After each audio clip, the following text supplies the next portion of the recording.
ایام تشریق کب سے کب تک ہیں؟ 9 سے لے کر 13ویں تاریخ تک، یہ 5 دن 9، 10، 11، 12 اور 13 ذوالحجہ کی یہ 5 تاریخیں، یہ 5 دن، ان دنوں میں ایک کام کرنا واجب ہے۔ ہر وہ آدمی جو جماعت مستحبہ کے ساتھ نماز ادا کرتا ہے، جماعت کے ساتھ نماز ادا کرتا ہے، خواہ وہ فجر کی نماز ہو، ظہر کی ہو، عصر کی ہو، مغرب کی ہو، عشاء کی ہو یا جمعہ کی نماز ہو، ان 5 دنوں میں جو بھی آدمی جماعت مستحبہ کے ساتھ نماز ادا کرتا ہے، خواہ وہ امام ہو، مقتدی ہو، مسبوق ہو۔ مسبوق کسے کہتے ہیں؟ نہیں، اسے منفرد کہتے ہیں، اکیلا نماز پڑھنے والا جو ہوتا ہے۔ یہ سب یاد رکھنا، کسے معلوم؟ فرصت کہاں ہے ہمارے پاس یہ سب سیکھنے کی؟ ہم کو کمانے سے فرصت نہیں ہے، ہم کو گھومنے پھرنے سے فرصت نہیں ہے، اب یہ سیکھنے کے لیے ہمارے پاس کہاں فرصت ہے؟ 100 اگر آدمی ہیں تو میں دعویٰ کر سکتا ہوں 99 لوگوں کو یہ بات نہیں معلوم ہوگی کہ منفرد کون ہے، مسبوق کون ہے، لاحق کون ہے، لاحق مسبوق کون ہے۔ یہ سب نماز سے تعلق رکھنے والی باتیں ہیں، نہیں معلوم ہم کو۔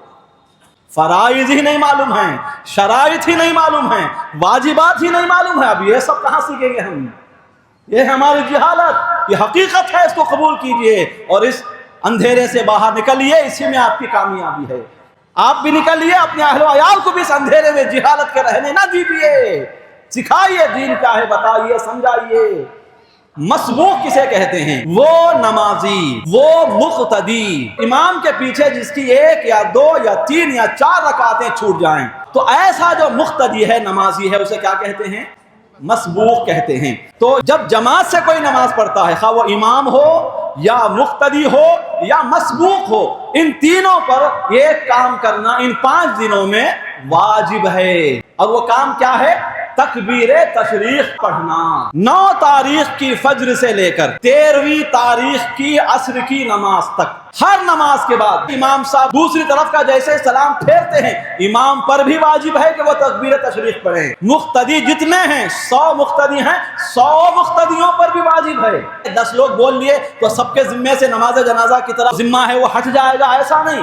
1000 مقتدی ہیں، 1000وں پر بھی اس تکبیر تشریق کا پڑھنا واجب ہے۔ جو مسبوق ہے، مسبوق بھی اپنی بقیہ رکعات مکمل کر کے جب سلام پھیر لے گا، اسے بھی تکبیر تشریق پڑھنا واجب ہے۔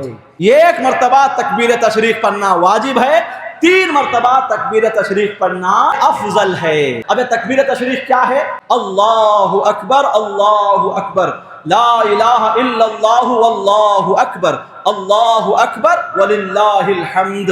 یہ سیکھنا بھی آپ پر واجب، کیونکہ اگر جماعت سے پڑھ رہے ہیں تو یہ پڑھنا آپ پر واجب ہو جائے گا۔ جس چیز کا پڑھنا واجب ہے اس چیز کو سیکھنا بھی واجب ہے۔